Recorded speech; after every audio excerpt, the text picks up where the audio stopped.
अगर जयराम महतो सच्चा सिपाही इस झारखंड का होता है, यहाँ के लोगों के प्रति उसकी संवेदना एक तरह से झारखंड मुक्ति मोर्चा का ये एजेंट है, उनके टुकड़े पर ये पल रहा है। युवा जो है सो जयराम महतो की तरफ जुड़ते जा रहे हैं। इससे नहीं लगता है कि एक तीसरे पार्टी का आगाज हो चुका है झारखंड में, तो फिर संघर्ष आप लोगों का कितना बड़ा होगा?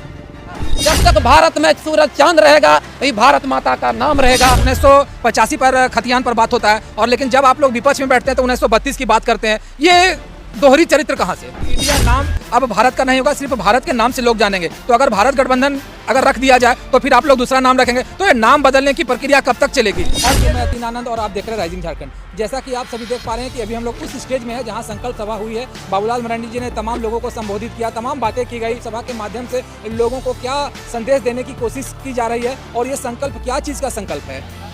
देखिए, सबसे पहले तो हम आपके चैनल को धन्यवाद देता हूँ, शुभकामनाएं देता हूँ, क्योंकि पहली बार आपके चैनल में मैं आया हूँ। और आपके चैनल के माध्यम से मैं ये संकल्प यात्रा जो हुआ है उसके लिए जो भी लोग यहाँ आए थे उनको सभी का मैं आभार प्रकट करता हूँ कि भारी बारिश में भी आकर के संकल्प यात्रा को सफल बनाए। जैसे हम आप जानते हैं कि संकल्प का मतलब क्या आता है। हम लोग देखते हैं कि कोई कथा करते हैं, कोई यज्ञ करते हैं, या हम लोग बाबा धाम बोल बम जाते हैं तो नहीं बोलता है कि जल को संकल्प कर लीजिए। नहीं, बाबा नगरिया दूर है, जाना जरूर है, ये संकल्प होता है। उसी तरह से जो 2024 का जो हम लोगों का चुनाव की जो आगाज हो चुकी है, इसमें मैंने हर रूप से जिस तरह का भी मुकाबला करना पड़े, हर मुकाबला करते हुए भारतीय जनता पार्टी की कार्यकर्ताओं ने अपनी कमर कस ली है। और यह बाबूलाल जी ने एक संकल्प यात्रा रखी, उसी के तहत यहाँ एक बहुत बड़ी जनसभा हुई, और जनसभा में यह हमारे जितने हजारों हजार लोग उपस्थित हुए, और सबों के बीच में और सभी लोगों ने ये संकल्प लिया कि भारतीय जनता पार्टी की सरकार जो 2024 में पार्लियामेंट का हो या विधानसभा का हो, उसमें हम लोग संकल्प यह लिए कि हम लोग की जो उम्मीदवार होगा उसको हम लोग पूर्ण बहुमत से जिताएंगे, पार्लियामेंट भेजेंगे, पुनः फिर नरेंद्र मोदी की सरकार हम लोग बनाएंगे। और झारखंड में भी जो ये ठग बंधन की जो सरकार बनी है, जो झूठ बोल करके सरकार में हेमंत सरकार आई है, उस सरकार को भी उखाड़ के फेंकेंगे, और यहाँ भी सुशासन की सरकार यानी भारतीय जनता पार्टी की सरकार लाएंगे। और चौमुखी विकास पूरे राज्य का करेंगे। चौमुखी विकास अभी पूरा देश का हो रहा है, विश्व में पूरा डंका बज रहा है।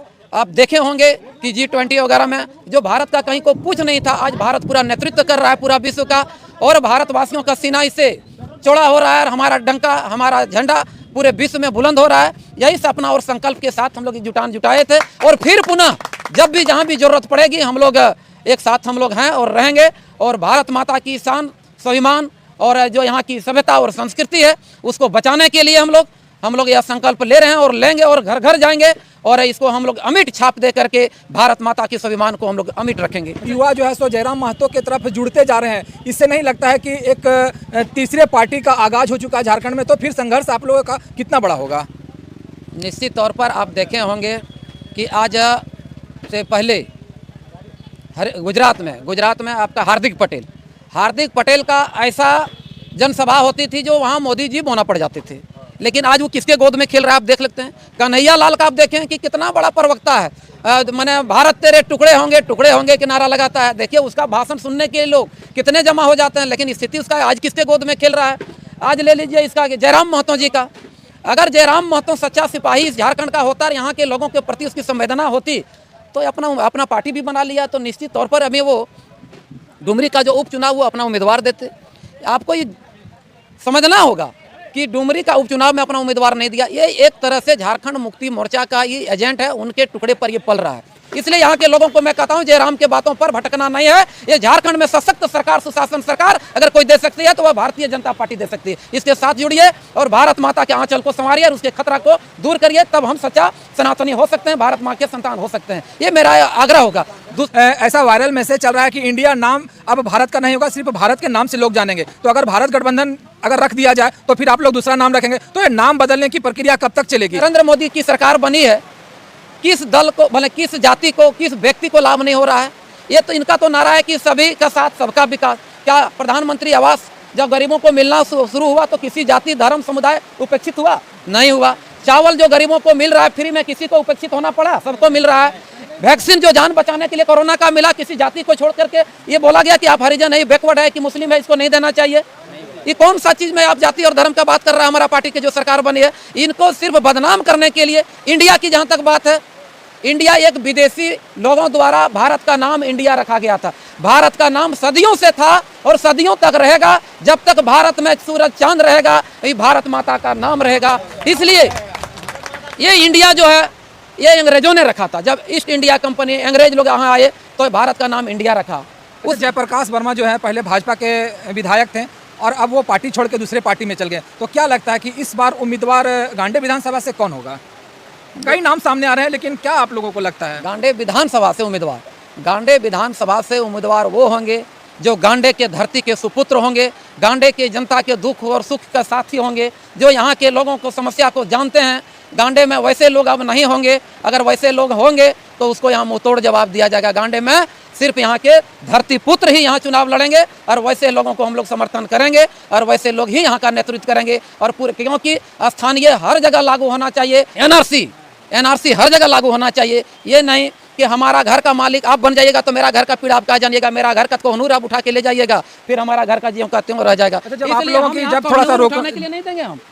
यहाँ का जो भी धरती पुत्र होगा, उम्मीदवार यहाँ का होगा, ये हम लोग पार्टी से मांग करेंगे और उनके नेतृत्व में झारखंड में सुशासन की सरकार होगी। अच्छा, आप लोग से एक चीज़ और, हम जब बात लंबी ही हो रही है तो थोड़ा सा दर्शकों के माध्यम से कुछ सवालें हैं जो कि दर्शक जानना चाहते हैं। जब आप लोग की सरकार रहती है, जब रघुवर सरकार रहती है तो 1985 पर खतियान पर बात होता है, और लेकिन जब आप लोग विपक्ष में बैठते हैं तो 1932 की बात करते हैं। ये दोहरी चरित्र कहाँ से?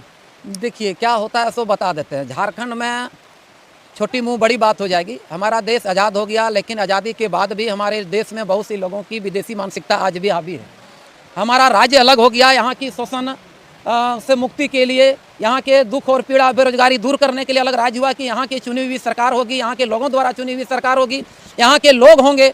लेकिन कहीं ना कहीं चोला बदल बदल करके यहाँ पर झारखंड में आज भी बहुत से लोग हैं जो कि यहाँ नेतृत्व कर रहे हैं और वो लोग नहीं चाहते हैं कि झारखंड का चौमुखी विकास हो, झारखंड के युवाओं का, झारखंड के लोगों का पीड़ा दूर हो। बहुत से लोग चोला बदल करके, बड़ा रुपया बन करके यहाँ चुनाव जीत करके यहाँ का नेतृत्व कर रहे हैं। तो वैसे लोग यहाँ नहीं चाह रहे हैं। तो जो कानून बन रही लोग झेल रहे हैं, आशा की निगाहों से लोग देख रहे हैं। लेकिन ऐसा दिन आएगा निश्चित। हम लोग भरोसा रखें, आशा रखें, सपना रखें कि ऐसा दिन निश्चित होगा जो कि झारखंड का, जो यहाँ युवाओं का, माँ बहनों का, बेरोजगार मजदूर किसानों का जो पीड़ा है उसको दूर करने के लिए यहाँ का स्थानीय लोग चुनाव मैदान में आएंगे, बहुमत से जीतेंगे और बहुमत की सरकार बनेगी और यहाँ के लोगों का समस्या जो है उसको दूर करेगी, यहाँ के लोगों का चौमुखी विकास। सीएम चेहरा कौन होंगे झारखंड के लिए, बाबूलाल मरांडी जी या रघुवर दास जी? देखिए ये तो हमारे लिए बड़ी बात हो जाएगी। बाबूलाल जी भी हमारे पार्टी का बहुत काबिल और कदावर नेता हैं, रघुवर जी भी कदावर नेता हैं।